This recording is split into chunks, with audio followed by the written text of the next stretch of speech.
ملا ٹائمز میں خوش آمدید۔ اعظم خان کو ایک مرتبہ پھر جیل بھیج دیا گیا، اور صرف ان کو نہیں بلکہ ان کے ساتھ ان کے بیٹے عبداللہ اعظم کو بھی جیل بھیج دیا گیا۔ اور جس معاملے میں جیل بھیجا گیا وہ معاملہ عبداللہ اعظم سے متعلق تھا۔ عبداللہ اعظم پر الزام تھا، عدالت میں الزام ثابت بھی ہو گیا اور عبداللہ اعظم کو مجرم ٹھہرایا گیا۔ 7 سال کی سزا سنائی گئی عبداللہ اعظم کو، لیکن کہا گیا کہ اس جرم میں صرف بیٹا نہیں بلکہ باپ بھی شریک ہے۔ اس جرم کی سزا صرف بیٹے کو نہیں بلکہ باپ کو بھی دی جائے گی، اور اس کے بعد اعظم خان کو بھی اس جرم کا ذمہ دار ٹھہرایا گیا اور دونوں کو کل عدالت سے ہی گرفتار کر لیا گیا۔ 7 سالوں کے لیے رامپور کی ڈسٹرکٹ جیل میں باپ اور بیٹے کو بند کر دیا گیا۔ جو الزام لگایا گیا اعظم خان پر اور ان کے بیٹے عبداللہ اعظم پر، وہ الزام صرف اعظم خان پر نہیں یا ان کے بیٹے پر نہیں بلکہ اس طرح کا الزام دیش میں کئی بڑے بڑے نیتاؤں پر ہے۔ ان کا معاملہ بھی عدالت میں گیا، لیکن ابھی تک کسی کی گرفتاری نہیں ہوئی، کسی کو سزا نہیں سنائی گئی۔ صرف اعظم خان اور عبداللہ اعظم کے ساتھ یہ معاملہ ہوا۔ اعظم خان اور عبداللہ اعظم کو جو تازہ معاملے میں سزا ہوئی ہے وہ ہے فرضی برتھ سرٹیفکیٹ کا اور 2 پین کارڈ کا معاملہ۔ دراصل اعظم خان پر الزام یہ ہے کہ اعظم خان نے اپنے بیٹے عبداللہ اعظم کا 2 برتھ سرٹیفکیٹ بنا رکھا ہے، 2 پین کارڈ بنا رکھا ہے، اور یہ دھوکہ دہی ہے۔ سرکاری دستاویز میں، گورنمنٹ کے ڈاکومنٹس میں تبدیلی کرنے کا معاملہ ہے۔ ایسا کرنے کا ان کو رائٹ نہیں تھا۔ 2018 میں یہ معاملہ یو پی کی M P M L A عدالت میں گیا تھا۔ ایک مرتبہ پہلے بھی فیصلہ آ چکا، دوبارہ فیصلہ آیا، اور اب 7 سالوں کے لیے باپ اور بیٹے کو سزا سنائی گئی ہے۔ ان دونوں کو کل عدالت سے ہی گرفتار کر لیا گیا۔ ابھی 2 مہینہ پہلے یعنی 23 ستمبر 2025 کو ہی تقریباً 23 مہینے کے بعد اعظم خان کو سیتاپور کی جیل سے رہائی ملی، اور 2 مہینے بھی پورے نہیں ہوئے اس دوران دوبارہ اعظم خان کو جیل بھیج دیا گیا۔ یہ پورا معاملہ کیا ہے اسے سمجھے، لیکن اس سے پہلے جان لیجئے کہ اعظم خان کے خلاف پچھلے 10 سالوں میں 104 مقدمے درج ہوئے ہیں۔ یعنی 1-2 مقدمہ اعظم خان کے خلاف نہیں ہے بلکہ کل 104 مقدمہ اعظم خان کے خلاف درج ہے، اور ان میں سے ابھی تک صرف 11 مقدموں کا فیصلہ سامنے آیا ہے۔ 11 مقدموں میں 6 مقدمہ میں اعظم خان کو سزا سنائی گئی ہے اور 5 میں ان کو بری کیا گیا۔ اعظم خان پر جتنے مقدمے ہیں ان میں معاملہ ہے کتابوں کی چوری کا، مرغی کی چوری کا، دھوکہ دینے کا، جعل سازی کا، یا مولانا محمد علی جوہر یونیورسٹی جو بنا رکھی ہے اعظم خان نے، تو اس کو لے کر ان کے خلاف کیس درج کیا گیا۔ زمین پر قبضہ کرنے کا، لینڈ انکروچمنٹ کا اعظم خان کے خلاف ایک بھی مقدمہ نہیں ہے۔ رشوت کا، کرپشن کا، گھوٹالے کا 104 مقدمے اعظم خان جھیل رہے ہیں۔ اس میں ایک مقدمہ ہے فرضی برتھ سرٹیفکیٹ کا یا فرضی پین کارڈ کا۔ بہت سے لوگ مجھ سے کمنٹ سیکشن میں پوچھتے ہیں کہ اپنی انکم کو کیسے بڑھایا جائے، اس لیے آج میں آپ کو انٹروڈیوس کروانا چاہتا ہوں ایک شاندار ایپ سے جس کو مارکیٹ ولف کہا جاتا ہے۔ یہ ایک سیبی رجسٹرڈ ایپ ہے جو انڈیا میں کافی تیزی سے بڑھ رہا ہے۔ تو چلیے دیکھتے ہیں کیسے اس کا استعمال کرنا ہے۔ میں نے یہاں پن ڈال کر لاگ ان کر لیا، بس فالو ٹرینڈ پر کلک کیا، اور یہ آپ کو پروفیٹیبل ٹرینڈز دکھاتا ہے جو بازار میں چل رہے ہیں، اور آپ ایک ہی کلک میں فالو کر سکتے ہیں۔ آپ یہاں بہت چھوٹی انویسٹمنٹ اماؤنٹ سے بھی ٹریڈنگ شروع کر سکتے ہیں، جہاں دوسرے ایپس پر آپ کو 3 گنا زیادہ پیسے چاہیے ہوتے ہیں انویسٹ کرنے کے لیے۔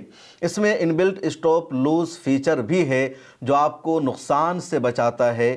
جیسے ہی ٹریڈ ایک لوز لیول تک پہنچتا ہے یہ خود اسٹاپ لگا دیتا ہے تاکہ آپ کا زیادہ نقصان نہ ہو، اور ان کا بروکریج بھی انڈسٹری میں one of the lowest brokerage ہے۔ دیکھیے پروفٹ ٹرینڈ کے حساب سے موو کر رہا تھا، میں نے اسٹاپ ٹریڈ کلک کیا اور بس 1306 روپے کا پروفٹ بک ہو گیا اتنے کم سمے میں۔ اس پوری فیسلٹی کو آپ صرف 99 روپے کا لائف ٹائم فیس میں یوز کر سکتے ہیں۔